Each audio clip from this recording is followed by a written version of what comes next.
Hello friends, আগের দুটো ভিডিওতে আমরা ইংরেজি এবং ম্যাথের সঠিক উত্তর কি হবে সেগুলো অনুধাবন করার চেষ্টা করেছি। আজকের এই ভিডিওতে প্রাইমারি টেট 2023-এর পরিবেশ এর 30টি প্রশ্ন অর্থাৎ 121 থেকে 150 নম্বর প্রশ্নের সঠিক উত্তরগুলো কি হবে সেগুলো পর্যালোচনা করে দেখব। তো ভিডিওটি অবশ্যই শেয়ার করবেন এবং আমাদের চ্যানেলটি সাবস্ক্রাইব করে আমাদের পাশে থাকবেন। চলুন শুরু করা যাক। 121 নম্বর প্রশ্ন, নিম্নোক্ত ব্যবস্থাপনাগুলির কোনটি বর্জ্য জল থেকে জৈব পদার্থ অপসারণ করে? এখানে সঠিক উত্তর হবে অপশান এ, ট্রিকলিং ফিল্টার। তারপরে 122, র্যাচেল কারসন লিখিত সাইলেন্ট স্প্রিং একটা বিখ্যাত বই। সেই বইটি পরিবেশগত একটি সমস্যার কথা বর্ণনা করে, সেটি কি? সেটি হচ্ছে অপশন বি, কীটনাশকের ক্ষতিকর প্রভাব। তারপরে 123, নিম্নোক্ত কোনটি ভারতের প্রথম বায়োস্ফিয়ার রিজার্ভ? হ্যাঁ, এটি হচ্ছে option C, Nilgiri biosphere reserve. তারপরে দেখুন 124, নিম্নোক্ত রাসায়নিক যৌগগুলির মধ্যে কোনটি মেরু অঞ্চলে স্ট্র্যাটোস্ফিয়ারে ওজোন হোল সৃষ্টি করে, এর জন্য দায়ী? এটি সঠিক উত্তর হবে অপশন ডি, ক্লোরিন নাইট্রেট। তারপরে দেখুন 125 নম্বর, দুটো বিবৃতি আছে। বিবৃতি 1, প্রাথমিক স্তরে পরিবেশবিদ্যায় বিষয়ের পরিবর্তে ভাবমূল বা থিম সন্নিবেশিত হয়েছে এবং এই ভাবমূল বা থিম পরিবেশবিদ্যার শিখন বিষয়ভিত্তিক ব্যবধানকে অতিক্রম করতে সাহায্য করে, এটা ঠিক। সমন্বয় ধারণাকে এগিয়ে নিয়ে যেতে সাহায্য করে, এটাও ঠিক। এবং পরিবেশের সাপেক্ষে বিষয়ের সাপেক্ষে শিক্ষক এবং শিক্ষার্থীদের কাছে সহজতর হয়, এটাও ঠিক। ফলে এক্ষেত্রে আমরা সঠিক উত্তর হিসাবে বিবেচনা করতে পারি এ এবং আর উভয়ই সত্য এবং আর হলো এর সঠিক ব্যাখ্যা, অর্থাৎ অপশন বি। এরপরে দেখুন 126 নম্বর প্রশ্ন, ভিন্ন প্রজাতি থেকে প্রবর্তিত জিন ধারণাটি ধারণকারী প্রাণী এবং উদ্ভিদকে বলা হয় ট্রান্সজেনিক। যদি জিন একটি প্রাণী অন্য প্রাণীর জিন বহন করে তাকে বলা হয় ট্রান্সজেনিক।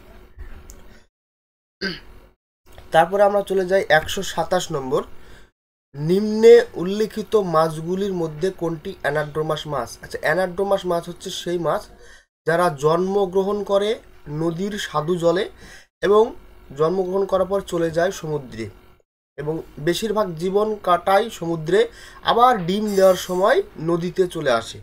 এই রকম মাছ হচ্ছে ইলিশ একটা অ্যানাড্রোমাস ফিশ।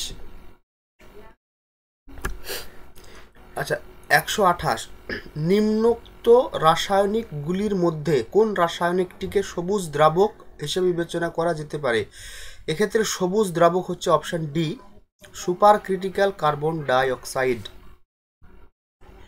তারপরে দেখুন 129, মানবজাতির কার্যকলাপের ফলে সৃষ্ট জৈব প্রজাতি বৈচিত্র্যের হ্রাস বৃদ্ধির অবিরত ঘটনা যা ষষ্ঠ গণজৈব বিলুপ্তি বা সিক্সথ মাস এক্সটিংশন বলা হয়, সেই ঘটনাটি প্রত্যক্ষর প্রভাবের ফলে ঘটে না।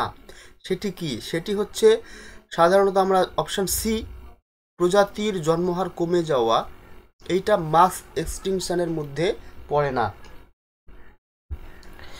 তারপরে দেখুন 130, নিম্নোক্ত প্রাণীগুলির মধ্যে কোন প্রাণী ডেট্রিটাস ফিডার বা ডেট্রিটাস ভোজী? ডেট্রিটাস হচ্ছে মরা পচা জীবজন্তুকে আমরা ডেট্রিটাস বলি।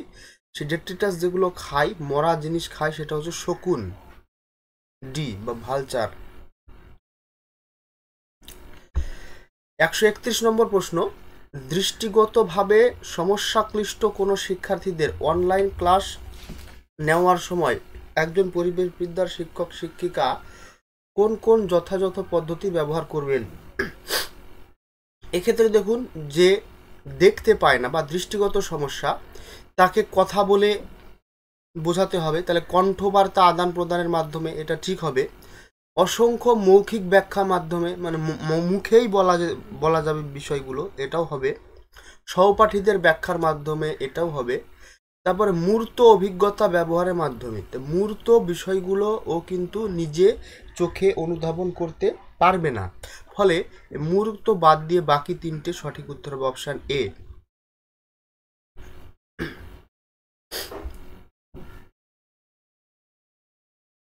একশো 32, কার্বন মনোক্সাইড হলো একটি গ্রিনহাউস গ্যাস। না, এটা গ্রিনহাউস গ্যাস নয়। একটি পলিসাইক্লিক অ্যারোমেটিক হাইড্রোকার্বন। না, এখানে হাইড্রোজেন নেই, ফলে হাইড্রোকার্বনও নয়। এয়ার কোয়ালিটি ইন্ডেক্স স্থির করা উপাদান। হ্যাঁ, এটা ঠিক। একটি উদ্বায়ী জৈব যৌগ। না, এটা উদ্বায়ী জৈব যৌগও নয়, ফলে শুধুমাত্র 3 উত্তর অপশান সি, শুধুমাত্র 3 এটি সঠিক উত্তর।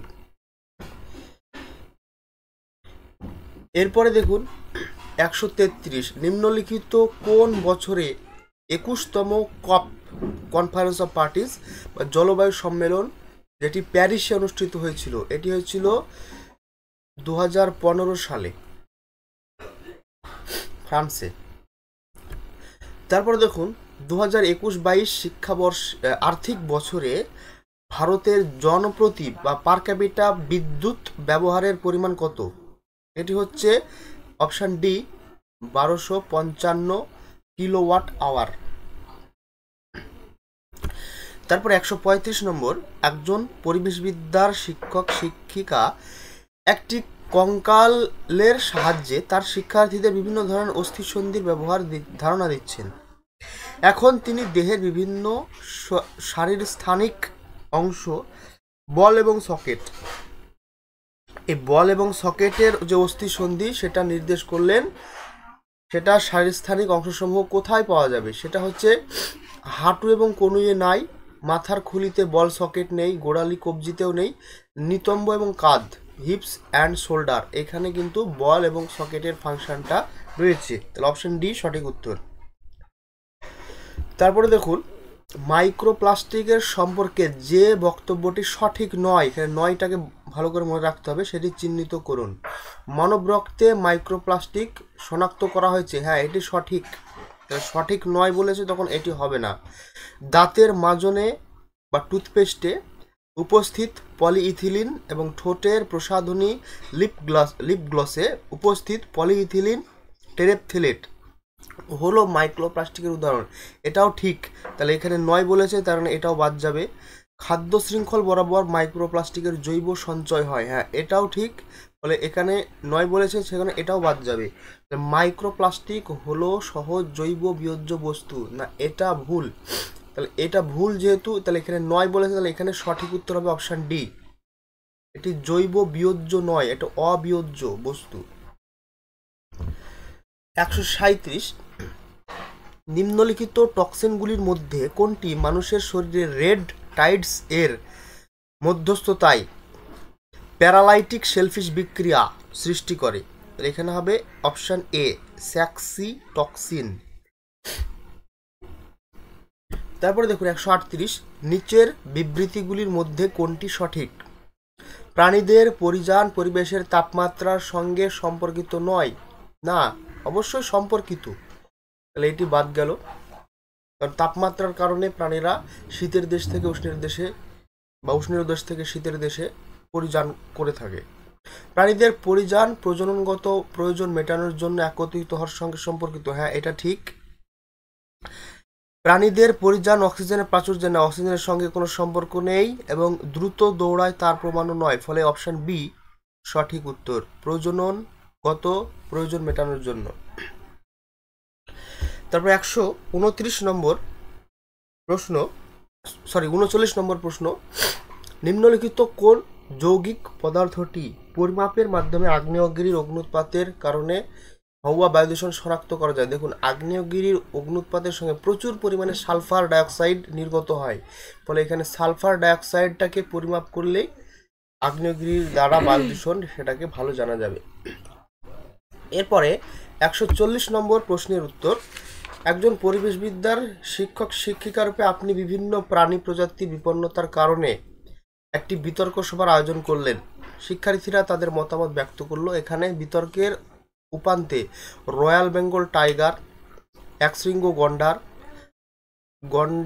গঙ্গার শুশুক, সর্পগন্ধা, মেরু ভাল্লুকের পপুলেশন হ্রাসের নির্দিষ্ট কারণ জানা গেল। নিচের কোন অনুক্রমিক বিকল্পটি সর্বাধিক প্রযোজ্য? দেখুন, প্রথমে রয়্যাল বেঙ্গল টাইগার বিপন্ন হয়েছে তার বাসস্থান ধ্বংসের কারণে, মানে সুন্দরবনের এলাকা কমে যায় তাই।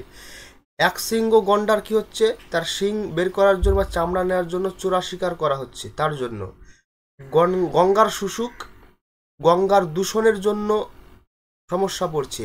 সর্পগন্ধাকে অতি ব্যবহার করা হচ্ছে বলে তার সেগুলো হারিয়ে যাচ্ছে। এবং মেরু ভাল্লুক হচ্ছে জলবায়ু পরিবর্তনের বা বিশ্ব উষ্ণায়নের কারণে হারিয়ে যাচ্ছে। তাহলে অপশন ডি সঠিক উত্তর। এরপরে দেখুন, সামুদ্রিক বাস্তুতন্ত্রের জন্য সবচেয়ে কম ক্ষতিকারক প্রত্যক্ষ ঝুঁকিটি চিহ্নিত করুন। দেখো, সামুদ্রিক বায়ুর গুণমান সূচকের পরিবর্তনের কারণে বায়ু দূষণ হয়, কিন্তু সমুদ্রের অতটা প্রভাব পড়ে না। তৈল নিঃসরণ, এটা প্রচুর পরিমাণে সমুদ্রে দূষণ করে। মাইক্রোপ্লাস্টিক মাছেদের এবং প্রজাতিকে অনেকটাই মানে ক্ষতির সম্মুখীন করে। এবং তাপমাত্রা বৃদ্ধি অবশ্যই প্রজাতির ক্ষতি করে। ফলে এখানে অপশান এ হবে সঠিক উত্তর, বায়ুর গুণমান সূচকের পরিবর্তন। এরপরে দেখুন 142 নম্বর প্রশ্ন, কয়লা থেকে 1 ইউনিট বিদ্যুৎ উৎপন্ন করতে কত পরিমাণ কার্বন ডাইঅক্সাইড বায়ুতে নিঃসৃত হয়? এটা আমরা গ্রামে করলে আমরা 950-এর মতো গ্রাম পাবো, এবং এটা পাউন্ডে কনভার্ট করলে 2.3 থেকে ওর কাছাকাছি একটা মান পাবো। তাহলে এখানে অপশান বি সঠিক উত্তর, 2 থেকে 3 পাউন্ড। তারপরে দেখুন, শৈবাল ব্লুম বা অ্যালগাল ব্লুম, যেটা শৈবালের অতিবৃদ্ধি এর সঙ্গে সম্পর্কিত নয় কোনটি? শৈবাল ব্লুম হলে মাছের মৃত্যু ঘটে, শৈবালের অধিবিষ নিঃসরণ এটাও ঘটে, অক্সিজেনের নিঃশেষকরণ বা অক্সিজেন কমে যায়, ডিপ্লেশন, এটাও ঘটে। কিন্তু মহাসমুদ্র স্রোতের পরিবর্তন শৈবালের সঙ্গে সম্পর্কিত নয়। ফলে এটি হবে সঠিক উত্তর, অপশন সি। তারপরে দেখুন, নিরক্ষীয় বা বিষুবীয় প্রশান্ত মহাসাগরে সংঘটিত এনসো এল নিনো সাদার্ন অ্যাসিলিয়েশন, এই ঘটনাটি পৃষ্ঠীয় জলের তাপমাত্রার নিম্নলিখিত কোন পর্যায়ে এল নিনো বলা হয়? এটি হচ্ছে উষ্ণ পর্যায়কে এল নিনো বলা হয়, আর শীতল পর্যায়কে বলা হয় লা নিনা। শীতল পর্যায়কে বলা হয় লা নিনা।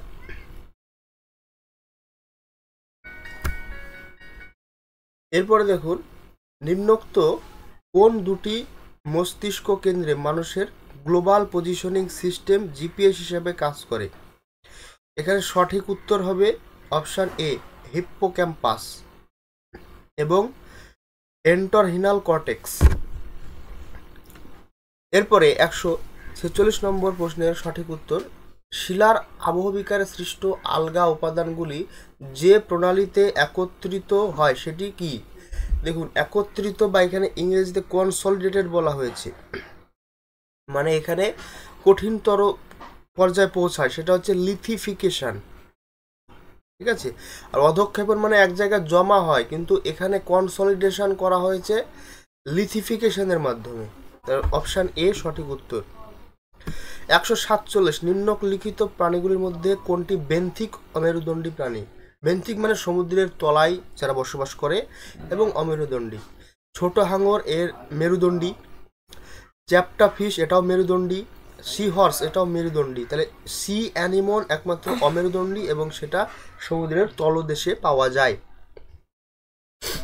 তারপর দেখুন, একজন পরিবেশবিদ্যার শিক্ষক শিক্ষিকা হিসাবে আপনি শিলা ও খনিজের সঙ্গে শিক্ষার্থীদের পরিচয় ঘটানোর ইচ্ছা পোষণ করলেন। এখন একজন অনুসন্ধিৎসু শিক্ষার্থী আপনাকে প্রশ্ন করলো যে অধিকাংশ খনিজ ও শিলাতে যে কোন মৌলটি পাওয়া যায়? এখানে সঠিক সম্ভাব্য উত্তর হবে সিলিকন। সিলিকনটা অধিকাংশ খনিজে এবং শিলাতেই পাওয়া যায়। 149 নম্বর প্রশ্ন, পরিবেশবিদ্যার শিক্ষক হিসাবে আপনি সুন্দারল্যান্ড বায়োস্ফিয়ার রিজার্ভ বা সুন্দারল্যান্ড হটস্পটকে আপনি বলছেন, তাহলে এটি কোন এলাকা নির্দেশ করবে এবং তার উদ্ভিদ প্রাণী কি হবে? দেখুন, মিজোরাম হচ্ছে ইন্দো বার্মা হটস্পটের মধ্যে অবস্থিত। সিকিম হিমালয়ান হটস্পটের মধ্যে অবস্থিত। তামিলনাড়ু হতে পারে ওয়েস্টার্ন ঘাটের মধ্যে, কিন্তু নিকোবর এটা একমাত্র সুন্দাল্যান্ডের সঙ্গে সম্পর্কিত। তাহলে নিকোবর হচ্ছে সঠিক উত্তর, অপশান ডি। তারপরে দেখুন শেষ প্রশ্ন, 150 নম্বর প্রশ্নের উত্তর। নিম্নোক্ত অবস্থাগুলির মধ্যে কোনটি হাইড্রোপনিক্স পদ্ধতিতে উদ্ভিদ বৃদ্ধির ব্যবহৃত হয়? হাইড্রোপনিক্স হচ্ছে জলের দ্বারা চাষ। তাহলে এখানে জলের দ্বারা চাষ, এখানে পুষ্টিবিহীন তো কোনো চাষ করা সম্ভব নয়। বায়ুবিহীন অবস্থায় উদ্ভিদ বাঁচবে না, জলবিহীন অবস্থাতেও উদ্ভিদ বাঁচবে না। এখানে মৃত্তিকাবিহীন অবস্থা, সেটা হচ্ছে জলের দ্বারা চাষ করলে মৃত্তিকা লাগে না। ফলে অপশান সি মৃত্তিকাবিহীন অবস্থা বা সয়েললেস কন্ডিশন হচ্ছে সঠিক উত্তর। আশা করি আপনারা সবগুলো প্রশ্নের উত্তর সঠিকভাবে মিলিয়ে নিয়েছেন।